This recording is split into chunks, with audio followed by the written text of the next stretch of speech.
sometimes I don't know how to start the podcast, and then that's how we start it. Right? We've started. We've started. We've started. We've started, right? Okay. When we were planning this year, we were thinking of topics. We were trying to think of topics that we haven't talked about, which is really kind of difficult because we have like 200 episodes. More than that. I mean, we've been doing this for a long time. I think it's good to repeat some of them because some people aren't getting the point. Yeah. Still not getting the message. But we did want to bring some new content to you. Yeah. And so we're going to bring you some new content by talking to you about some old content, which is boundary setting. Yeah. And I think bending over backwards. Or as my mother, if we're talking about boundaries, my mother would say being walked on like a doormat, you know? Or they're walking all over you. Doormat, those kind of things. So I feel like in our industry specifically, and we've talked about this before too, with like the whole service provider mentality versus artist mentality. Mm-hmm. You know what? One of the things that I am really bad at is creating boundaries with clients. I am good at creating boundaries for my own life, like this is when I'm going to work, this is what I'm going to do, this is what I'm not going to do. I'm really bad when someone breaches that and they go, but can't you do this? And then my brain I start to like glitch. And I guess I'm hoping that through that glitch. You can do a lot of things, but your hair is not one of them. Yeah. But like in that glitch, I'm like, oh, you're not picking up on my body language that I don't want to do it. And they just stare at you. What about this stare? What about me? Tells you I want to hang out with you. What about me glossing over says, yes, I'll do that. And then what about the water bottle that I just threw at your face? Yeah. What about the fact that I just checked out completely and you had the nerve to wait and then bully me in to saying yes? Exactly. And I feel like that's what happens to me. I don't know about anybody else that listens, but everybody that's listening has every hairdresser. Well, okay, so we were talking about it and I was like, you asked me, what do you think hairdressers see when they see their clients, right? And Yes. I said money, because it's true. I think someone that is boundaryless, is that right? Boundaryless. Sounds good. Will look at a client in a reactive way of every head counts as $1. And that's, I don't. how do I make money if I don't think of clients? Okay.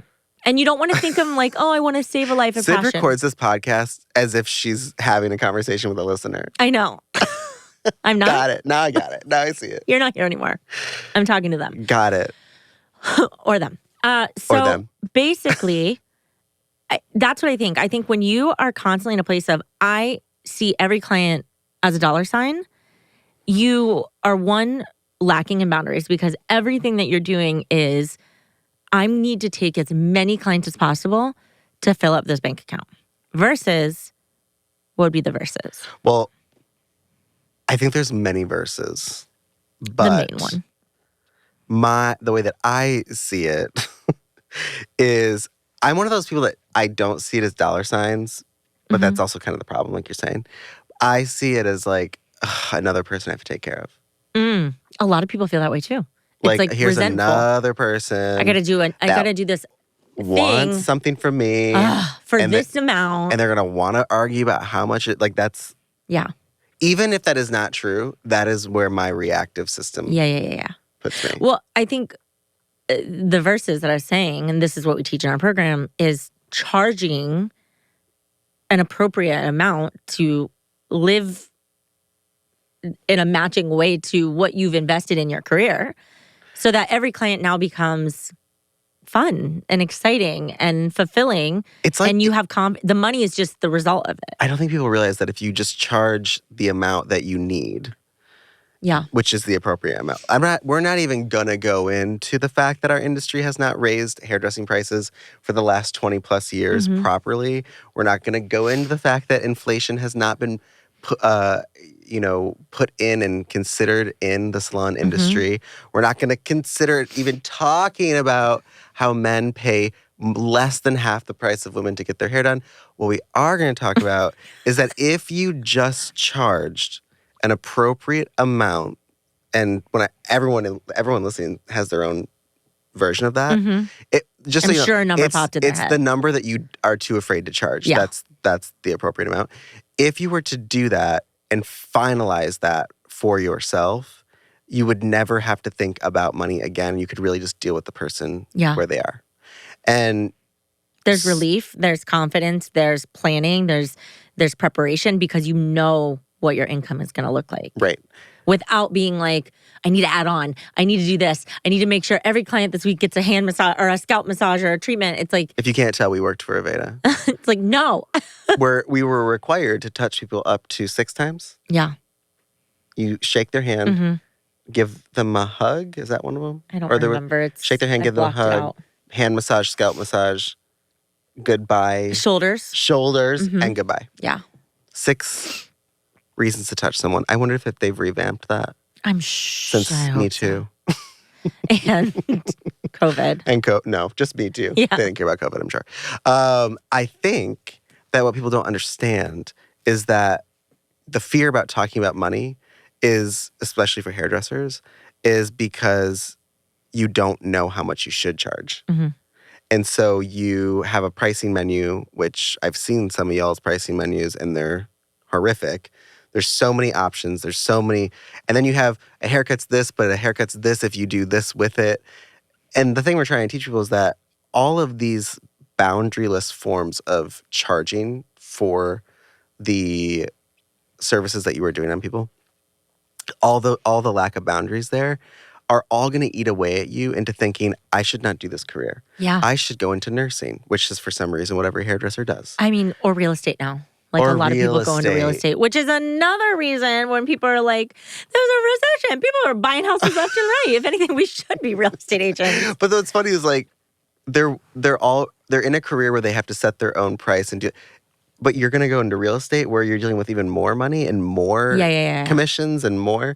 And they don't want to do commission, but they'll go, I don't know. It's wild. It is wild. It's also, I think, too, like part of bending over backwards and that we're still doing is everyone emotionally discounts because we are so wrapped up in the emotion of what someone is telling us versus like your poor financial skills for your own self as a client has nothing to do with me. Has nothing to do with my business. If you're sitting in my chair, you're paying my price. Yeah. And I think that's what people have to remember. It's like, if they're going to sit there and complain about money to you, I want to be like, why are you here? I mean, we do it with our students. If a student comes into us and is like, I can't even afford this, but I want to do coaching, we've actually told the student no. Yeah. No. Like, we're not going to put you in debt for us to make money for you. Like, yes, could we help you? But no, like, you need to be in a different place. I think it's a Gen X thing. You think? I think it's a Gen X thing. Sorry, Gen X. Gen Still X, love ya. They have no issue talking about their sorrows to get a discount. Yeah. Millennials are too afraid. We're like, we'll give you more because we don't want you to be mad at us. We just don't want you to hate us. So And Gen Z just wants to pay what you said. Yeah, that's the interesting one. Gen Z doesn't want to tip or do anything. They just want to, not because they don't want to tip, they're just like, they will tip if you told them that they have to tip. They just want to pay the price and be done. Millennials are like, let me tell you something. If you don't give that value at that dollar price with Gen Z, though. Can I tell you a story? Canceled. My mom went to Jamaica. My mom is nuts. And she went, let me start with that. And she went to Jamaica one year, which we're not even going to get into that. But she went to Jamaica where she was given the nickname Boss Lady, which made sense to me. And she is in the markets and she's like buying shit from the markets. And she... pretending to be a local. I'm sure. A white local in Jamaica. I don't know what she was doing. But she was trying to buy things and she would haggle because apparently, you know, that's what you do when you visit a market. So Gen X, my mom, would think, I'm not going to pay full price for fucking anything. Yeah. Right? Because I was raised by baby boomers who have convinced Gen X that everyone's stealing from them. Everyone. Yeah. Okay?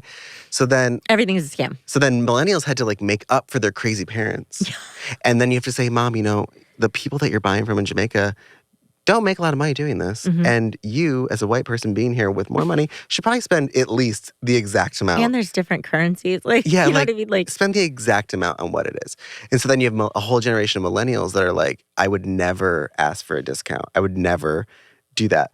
And so my mom comes home with all this shit that eventually just gets thrown away. And like a prize or like a badge of honor. I got this for this. Yes. The boss lady of Jamaica came home and she got this. I remember it was an ironwood elf. It was beautiful. Like if you would have seen it at Pottery Barn, is that a place? Sure. If you have seen it at Pottery yes. Barn or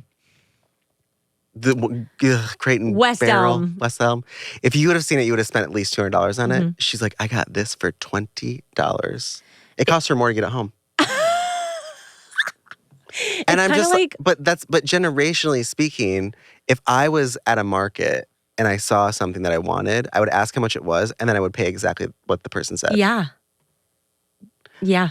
And so my point, going back to hairdressers, is that certain generations will sit in your chair and they come from this mentality that they can haggle with it's their belief systems around money. Yeah. And then I guarantee you, if you are emotionally discounting, I promise you, that person is going to their friend and be like, they actually charge $200 a haircut, but I got it for $180. Yeah. Just tell her that I'm your friend. She'll give it to you for $180. Mm-hmm. This is a real thing. And what's funny is, this isn't funny. It's not sad. Funny at all. There was funny, ironically. There has been multiple students that have told me, because we've been able to get their hourly pricing to $200 an hour, which I think is amazing. And people of a certain generation will say, I can't believe, and this has happened more than one time. That's why I'm saying people, because it wasn't a one-off situation. Mm-hmm. People will tell, especially women, I can't believe you're charging that much without a degree. Yeah. And my coaching technique is, did you slap that person in the mouth? I think that's brilliant advice. I would never allow someone to talk to me like that. But it never happens to men. Men never tell me that story. Only women tell me that story. What's funny in the corporate world, a lot of times you can get a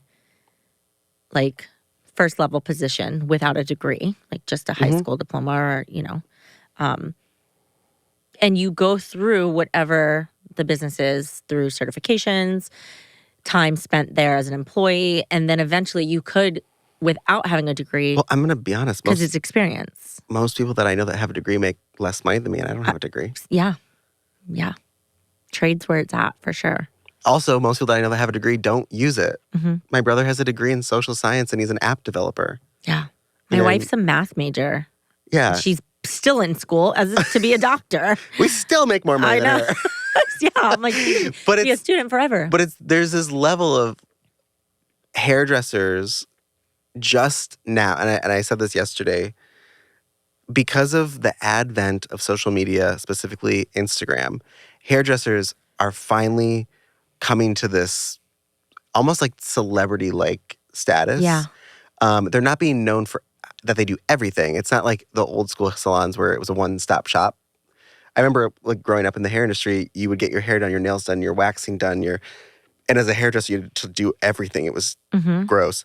But now, you go and you're like, oh, I go here to get my color done. I go here. And you go to people because you want their craft and their art. Not everybody. Some people just... And because maybe they have cute dogs. And because they have cute dogs. Or the reason we they go... have the same amount of kids as you, or they're queer, or, Exactly. you relate to them. I think that's it. And it's always like, oh my God, she rides motorcycles and she's a hairdresser. And that's why you want to go to them. You know what I mean? Versus it's the hair that they do. It's like, no, I'm relating to the person, I'm connecting the person, and now I want to be there. It's a totally different time for hairdressers, and we're not taking advantage of it. No one is maximizing on it like they should. If I see one more goddamn hair photo, stop posting hair. Mm-hmm. People do not care. They honestly don't even care about the finished result. They'd rather see the process. Yeah. Like the whole process of you getting there via a video with a super quick clip at the end of that, Yeah, they don't care. People, they want to know what you ate for lunch. Mm-hmm. Now they want to know who you voted for and what kind of music you listen to, and... because they want to spend their money where where are you located? Where they find value. And your value is more than just how good of a hairdresser you are. I would say this is a personal statistic, so it's not real. Where you get... But I would say... The Onion. that 90% of hairdressers that are successful, of those successful hairdressers, 90% of them are successful because of their personality and lifestyle that they show online, not because they know how to do hair. I would 100% agree with that. Thank you. Is that your statistic? Yeah. 100% of you agrees. I mean, because it's the truth. I mean, think about where we spend our money. And I think if people really actually stopped and looked at how they spend money, they would realize that they're influenced a lot more than they think.